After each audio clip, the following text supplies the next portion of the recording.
people come from all walks of life. They all have lives they lead.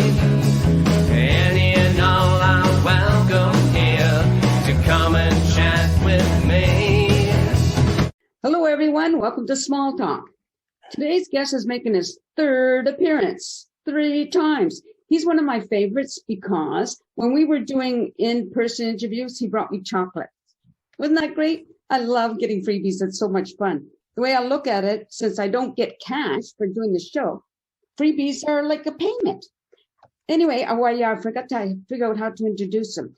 I believe he is the Green Party representative for Chilliwack Hope. I'm not sure if I said one of them. Arthur. One of the Green Party representatives of Chilliwack Hope. Okay, welcome to the show. Welcome back to the show, Arthur. Oh, thank you very much. It's always a pleasure to be on your show. Awesome. I appreciate that. So what's the update? What's happening right now with the Green Party? We've been actively bringing attention to our party for Chilliwack Hope. We're in the middle of a nomination contest, actually, for the next representative in the upcoming federal election. We expect early summer, maybe late summer, depending on Mr. Trudeau and his budget and how he gets around it. We've been quite successful. We've been bringing in quite a few new members into the Electoral District Association, and things are going quite well, actually. Okay. What, for people who don't know much about the Green Party, like, what is their mandate overall? Well, we're a political party. We consider ourselves to be centrists. In British Columbia, we actually are considered to be more liberal than left-wing. We sit in the center. We're fiscal conservatives, but our concern is a balanced economy that takes in consideration of the environment to the effect of like climate change and to basically help us get through these trying times of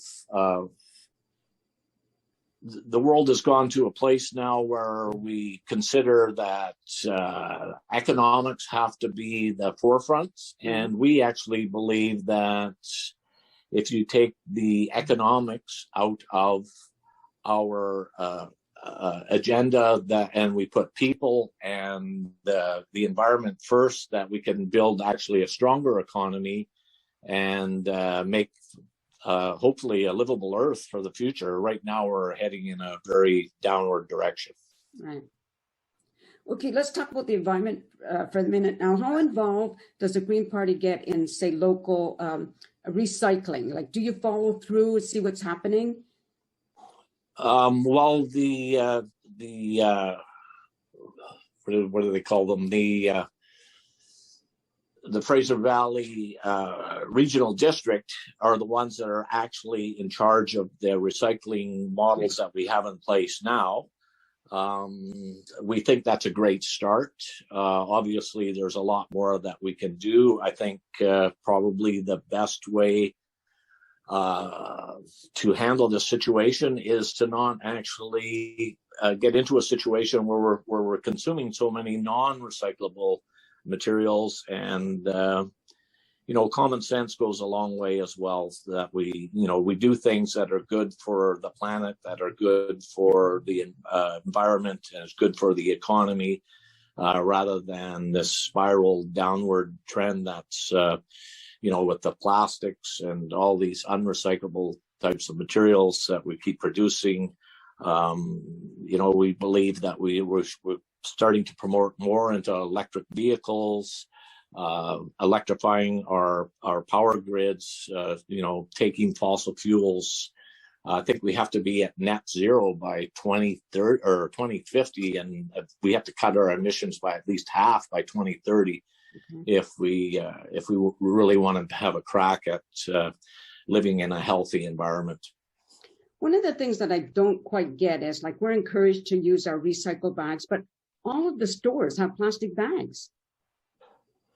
Yeah, there was something that came out last year that they were going to quit producing plastic bags altogether, and then I think when COVID happened, that we all jumped back into our old safety places, and the plastic started coming out again. The problem was when the COVID measures first came into effect, they didn't want us to bring our own bags into the grocery stores anymore. Yeah. So that's when they switched back to the plastic bags. I still always when I went into the grocery stores, even during COVID, I found that if I asked for paper bags, I could get paper bags, and they were really helpful in the recycling. We can use them for our recycling bags. Yeah. We can use them again for grocery shopping now that they let us bring our old bags back into the store as long as we pack our own groceries. Right. So I think eventually we'll get rid of plastic altogether. I think there's actually a mandate with the federal government right now. The Liberals, I believe, brought something out last year about getting to zero use of plastic bags. And I think we have no choice. We have to keep in that direction. Right. I heard something, I have no idea if it's true or not, so hopefully you can tell me, that all those plastic bags that we take to the recycle depot, that they're just eventually sent over to other countries. Well, that's the way it was last year. There was a huge documentary on that. I believe it was sometime last year that showed these mountains of burning plastic waste. You know, I don't know what's with us North Americans. We think that because that maybe we have a bit more money than everybody else, that we can take our dregs and just throw them onto boats and ship them out to other places and let other people take care of it. You know, we all breathe the same air. It doesn't matter if you're in Russia, India, Canada, or, Bolivia. We have to stop emitting carbon emissions into the atmosphere if we have any chance for our civilization to continue in a prosperous manner. Right. I saw something, speaking of that, like I agree with you. It has to be worldwide, right? One time my sister and I were in Indonesia and in Jakarta, and from our hotel, we could see garbage trucks coming in and dumping stuff on the ground. Okay. And people would just, all of a sudden, people would appear and almost pick that clean. It was so amazing to us, like, wow. Nothing was going into a dump. These people were looking for whatever they could find that they could use, whether it was to use in their homes or to make something out of it. And I thought, what a wonderful way to do things, right? Oh, absolutely. And, there's no product or there's no natural resources on Earth that don't have value anymore. I mean, you can walk outside and pick up a stone off the ground, and that stuff's worth like $60 a yard or whatever. There's everything has a value now. There's not like your lawn clippings, for example. That's perfect material to make composted soil out of. I took a load of plastic to our plastic recycler here in Hope just yesterday, and what they do, they grind up that stuff that can't be recycled into a new product. And they use it for stuffing mattresses or, other types of uses. So absolutely, there shouldn't be any garbage. Basically, our garbage bags should be like very, very minimal. Everything should be recycled. Everything has a value. And it's important that we reuse and reuse everything time and time again. Our planet is only so big. I think we're like 7.5 billion people now. We just can't keep on this track, or we're into a really perilous situation. Yeah. I must say that recycling is working in my building. We're down to a smaller garbage bin because there's so much recycling now, right?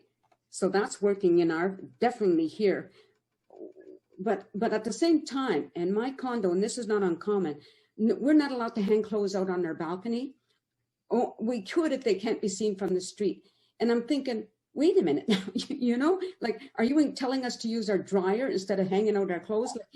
Those type of things concern me. Do they concern you at all? Oh, absolutely. And, we have to change our whole way of thinking. Like strata councils, for example, that they don't want people hanging their laundry over the balcony because it devalues the image of the building and the resale value, apparently, of their investments. I mean, we have to get rid of this attitude that it's all about money all the time. I mean, and that's a big fallacy that we have with our governments when they determine our gross domestic products of our countries, is that they don't take into consideration quality of life when we consider what the value of our economies are. And that is something that definitely has to change. And I think it's on the way, because, well, basically we just don't have any more time, or there's no other options. It's kind of scary in a way, you know, that like for the average person, they just can't see the big picture when it comes to the governments, you know, worldwide. And like you said, it seems to be always about money. And that's really sad. It is sad. And in the long run, it's actually going to cost us more. Like for example, you take issues like homelessness and mental health issues, and when we spend more money trying to mitigate homelessness and mental health issues rather than actually deal with them. I mean, we did a study, I believe it was in 2013 in Metro Vancouver, where we surveyed we found 2,777 homeless people in Metro Vancouver. And we were spending $1 million a day, or $360 million a year, to look after these 2,777 people, which works out to $129,600 each. I mean, if somebody paid me $60,000 a year, I could go buy 2 condos a year instead of, you know, we spend all this money, and all it does is we've created an industry for people that look after them, but we're not doing anything to relieve the actual problem. And I think it comes down to that we have to relinquish, you know, our attitudes. We're very greedy people. I mean, I'm the same way myself, you know. In fact, like today, I bought a new electric car, and I'm going to go pick it up today. And it's actually going to make me money because of the money that I'm not going to have to spend on gas anymore compared to the payment of the actual vehicle. But still, I had to think this out for like 2-3 years or whatever to make sure that I was making the right decision, because I didn't want to spend any more money. You know, it's even inbred into myself, who's actually aware of the crisis that we're in. So how can we expect other people who are not as involved as I am to be even more, you know, concerned about the issues at hand? And I think I really put the onus of this on governments who have been feeding us just terrible information, and because of partisan politics, is to get their voters to come to the polls and put them back in power.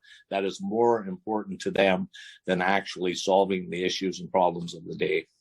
And that doesn't make any sense to me, because if you look at some other countries, I think Sweden is one, where they really, really do a lot to make sure they have a good, healthy environment, that they don't have homeless. I'm not saying they don't, but I think they have a system where they take care of the homeless, like maybe provide little homes.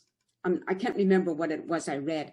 But why don't the North American governments look at other countries that are doing well? Like, I don't get that.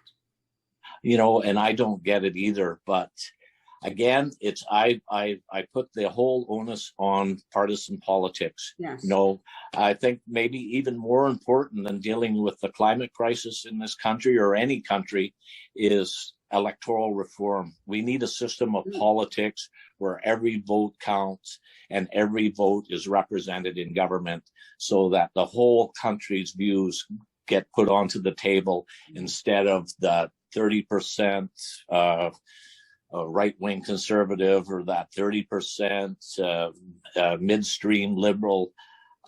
You know, they play to their bases and they don't play to the issues of the day. And I blame it all on partisan politics. And it's up to us, the voters. We're the ones with the voice, right? And if the people would just come out and vote, like even the last election, I think it was just over 50% of the population voted. I mean, just look at Joe Biden, how we got rid of Trump, is that he got the vote out. And if we can get that vote out from those minorities and those people that don't normally come out and vote because they think their vote is just a waste anyways, and it's a waste of time, and it's all corruption. They talk about all these different systemic problems that we have in our societies. Well, I truly believe that our politics is systemically corrupt as well, just because of the nature of its partisanship. Yeah, for sure. Well, I think we're out of time. Oh, yeah, it goes. That went fast. Yeah, it does fast. So maybe the next time you're back on the show, we'll be able to do in person again. And don't forget my chocolate. Yeah. I've got it here. Should I send it in the mail or what? Well, sure. Anyway, just stay there while I say goodbye to the audience, okay? You betcha. Thanks for watching, everybody. And I hope you learned something from Arthur Green and about, politics and the environment. It's all so important. If you have questions, you can probably just call him. Not call him, but send him a message. I'm sure you can find him on Facebook and go to the Green Party. And, it's important to ask questions to get the right kind of answers, and you have to know who to go to. So thanks for watching. Hope to see you next time. Until then, peace out, everyone. Okay, thanks, Arthur. I think that went well. Thank you. And anytime you want to come on, just, if you have something important you want to get out there, just let me know. Okay, I'll be happy. Okay, thanks. That's perfect. All right. Talk to you. Take care. Bye. You betcha.